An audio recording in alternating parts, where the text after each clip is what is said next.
Здравствуйте, мои воображаемые друзья! Сегодня я запилю первую магизм-колдунистическую телегу. Хотя, вернее, было бы назвать ее нулевой. Сейчас поймете почему. Для начала небольшое техническое отступление. Монтировать видео, писать заранее текст и начитывать его на камеру мне лень.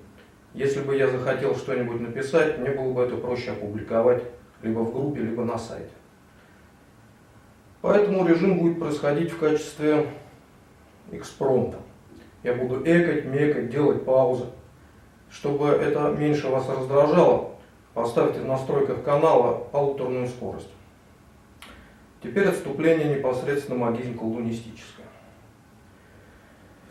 В данном случае, дорогие мои друзья, я общаюсь с вами посредством голоса, то есть слов.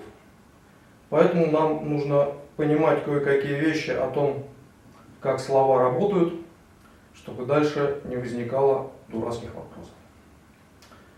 Любое слово – это отсылка к некому опыту. Человек переживает некий опыт, он у него откладывается в определенном месте, и на него существует отсылка в виде слова. Когда человек слышит это слово, он сразу понимает, о чем идет речь. Если у человека нет необходимого опыта, то слово для него будет совершенно непонятно. Сознание устроено таким образом, что непонятного оно не любит, даже если у него нет соответствующего опыта. И таким образом, даже если этого куска сознания нет, он будет достраиваться из соседних блоков. Это примерно как слепое пятно в глазу. Посмотрите опыты со слепым пятном, поставьте на себе и очень сильно удивитесь. У вас оказывается прямо перед вами есть неслабый участок поля зрения, информация с которого попросту не поступает в мозг. Но мозг достраивает невидимое пятно из того, что находится вокруг. Кстати, между прочим, периферийное зрение у человека черно-белое. Оно не различает цветов. Мозг также достраивает эти цвета. Помимо этого, смысловое значение слова часто идет в нагрузку с оценочным, либо вовсе подменяется. Например, возьмите такое слово, как «нормальный».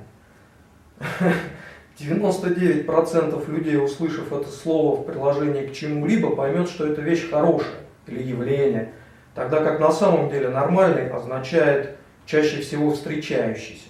Посмотрите про нормальное распределение Гаусса, откуда вообще пошел этот термин. Из-за всей этой путаницы говорить на магизм-колдунистическую тематику очень сложно. Потому что, во-первых, у людей, как правило, отсутствует необходимый опыт. А во-вторых, как я уже сказал, смысловое значение слов подменяется оценочным. И в-третьих, информационная составляющая этого слова может не иметь ничего общего с самим явлением. Например, возьмем такое явление, как карма. Что подразумевает под этим большинство? Большинство подразумевает карму как наказание за плохие поступки. Смотрите, здесь сразу и неверное информационное наполнение, и отсутствие необходимого опыта, и оценочное суждение. Потому что плохие вещи совершают плохие люди, и за это их наказывает карма. На самом деле карма — это всего-навсего закон причины и следствия. То есть, если вы обжираетесь на ночь и пьете кофе, то, скорее всего, вы будете жирным больным ублюдком. Если вы занимаетесь физкультурой и правильно кушаете, хорошо спите и не ходите на работу, то вы будете здоровым, счастливым человеком. Именно это и есть карма. Поэтому начнем с азов. Для начала определим такие слова, как оккультизм, колдовство и магия. Оккультизм — это просто означает скрытый. Оккультные науки — это скрытые науки. Если, например, я знаю, как решать квадратные уравнения, а вы не знаете, и я вам это не говорю, то для вас это знание будет оккультным. Эти знания не обязательно касаются магизма и колдунизма. Они чаще направлены в сторону социологии и человеческих взаимоотношений.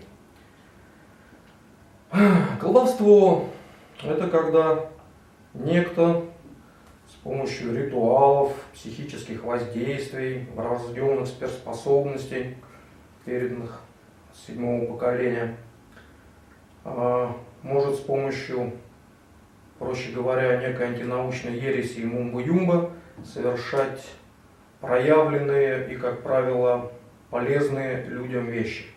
То есть колдовство направлено в область человеческого, чтобы решать человеческие задачи. Например, все мои поделия – это колдовство в чистом виде. Ну, как правило. Магия – это то же самое, что колдовство, но цели магии лежат вне человеческого мира. Поэтому даже объяснить их представляется затруднительно. Потому что ко всему мною сказанного ранее про слова, накладывается еще и тот факт, что эти знания резко выпадают из картины мира человека вообще.